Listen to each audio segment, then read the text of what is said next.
लीगी रहनुमा अता Tarar PTI social media team की जालसाजी के मुबैना सबूत सामने ले आए। पीटीआई पर झूठे, मनफी और मनगढ़ंत प्रोपेगेंडे करने का इल्जाम लगाते हुए दावा किया कि पीटीआई ने मनफी प्रोपेगेंडा मुहिम में पीएचडी कर रखी है। न्याजी और बुशरा बीबी प्रोपेगेंडा के इतने मास्टर हैं कि जोसेफ गोबेल्स अगर जिंदा होता तो पाकिस्तान हिजरत करता और इनके हाथ पे बैत करता और कहता मुझे तो आपने शर्मिंदा कर दिया। अभी एक ये जॉन बर्किस के नाम से एक अकाउंट बनाया गया है, वेरीफाइड ट्विटर अकाउंट। 2017 में पीटीआई की सोशल मीडिया टीम ने यह अकाउंट बनाया।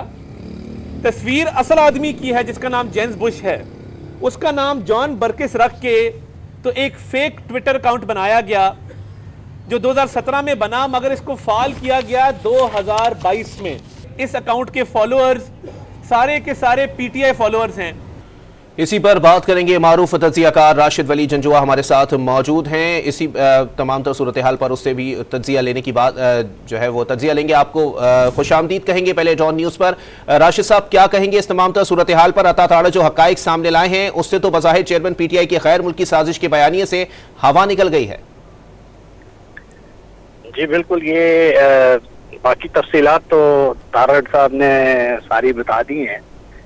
अब इसमें जो अहम चीज नोट करने की ये है कि ये एक ऐसी मज़मूम मुहिम का हिस्सा है जिसमें इनके फॉरेन हैंडलर्स शामिल हैं। ये जो ट्विटर अकाउंट्स हैं, ये फेक ट्विटर अकाउंट्स बनाए जाते हैं फेक आईडीज पे। उसमें जो फॉलोअर्स हैं उनको भी ऐड किया जाता है और ज़्यादातर ये इनके हार्डकोर एक्टिविस्ट हैं और इन एक्टिविस्ट्स को नेगेटिव उनको इंडोक्ट्रिनेशन की जाती है और झूठ और फेक न्यूज़, डिसइंफॉर्मेशन उसका एक तूमार बांधा जाता है। अब एक जो इंसान जिसको एक्सपोजर नहीं है उसको अगर इस किस्म की इंफॉर्मेशन जाती है तो वो कुछ वक्त लेगा इसको तहकीक करने में, कुछ इसको डिस्टिंग्विश करने में राइट फ्रॉम रॉन्ग, मगर वो वक्त जितना होगा वो कंफ्यूजन क्रिएट कर देगा और जब तक इसकी रियलिटी सामने आती है तो ये एक जहरीला प्रोपेगेंडा मुआशरे में फैलता जाएगा, अफरा तफरी, इबहाम, कंफ्यूजन। और आप ये देख रहे हैं कि ये सिर्फ इस तक महदूद नहीं रहा है, इसने सेलिब्रिटीज का रूप धार के इन्होंने फेक ट्विटर पे अकाउंट्स इस पार्टी ने खोले हुए हैं और उसके बाद उन ट्विटर अकाउंट्स को इस्तेमाल करते हैं सेलिब्रिटीज के नाम से। अभी एक हमारे chief of army staff Aslam Mirza Aslam Baig साहब थे, उनके नाम से ये मौसूम करके नेगेटिव और झूठ फैलाया गया। उसके बाद चंद और सेलिब्रिटीज हैं और अभी सुप्रीम कोर्ट के जजेस हैं, उनके नाम पे ये खोला हुआ है इन्होंने।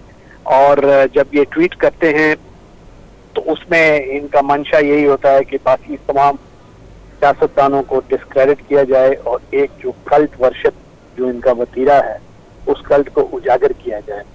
तो ये इंतहाई खतरनाक डेवलपमेंट है और ये एक कॉग्निटिव डिसोनेंस की वजह से है, क्योंकि एक रियलिटी है और एक झूठ है। तो झूठ को जब ये रियलिटी इन टच आती है तो उसके जो जेन्युइन फॉलोअर्स होते हैं उनके जहन में भी कंफ्यूजन होती है। वो अपनी लीडरशिप से पूछते हैं, जैसा कि ये पीटीआई वाले कुछ पूछते होंगे, मगर चूंकि उन्होंने उसको जस्टिफाई करना होता है तो वो फिर इस तरह के मजीद झूठ और सोशल मीडिया का सहारा लेके मजीद झूठ फैलाते हैं। तो इनको एक एक्सपोज करना बड़ा जरूरी है और न सिर्फ एक्सपोज करने से आके मेरा ख्याल है कि अब इसकी कोई तहकीक भी होनी चाहिए और इनको जो करार वाकई इसकी सजा भी मिलनी चाहिए, क्योंकि इस तरीके से मुआशरे को इस झूठ के रहमो करम पे नहीं छोड़ा जा सकता, क्योंकि इससे जो लाइज पैडल हो रहे हैं, इससे नफरतें फैल रही हैं, इससे पोलराइजेशन का एक माहौल फैल रहा है और एक जो पूरा मुआशरे में जो निफाक है उसका ये इसी किस्म की जो सोशल मीडिया की मनफी मुहिम होती है ये उसका शाखसाना होता है। और इसको इस तरीके से हम लाइटली नहीं ले सकते कि ये तो चलो एक किसी ने कर दिया, कोई माने ना माने। ये आजकल एक हथियार के तौर पर इस्तेमाल हो रहा है दुनिया में और इसको बड़े थीम्स को टारगेटेड ऑडियंस पे किया जाता है और उससे कुछ मतलूबा नताइज اچیو کیے جاتے ہیں وہ انتہائی خطرناک ہیں، وہ نیشنل انٹیگریٹی کے بھی خلاف ہیں، وہ معاشرے کی جو کوہیژن ہے اس کے بھی ڈیمیجنگ ہے اس کی۔ بہت شکریہ راشد ولی جنجوعہ صاحب ڈان نیوز سے گفتگو کرنے کے لیے۔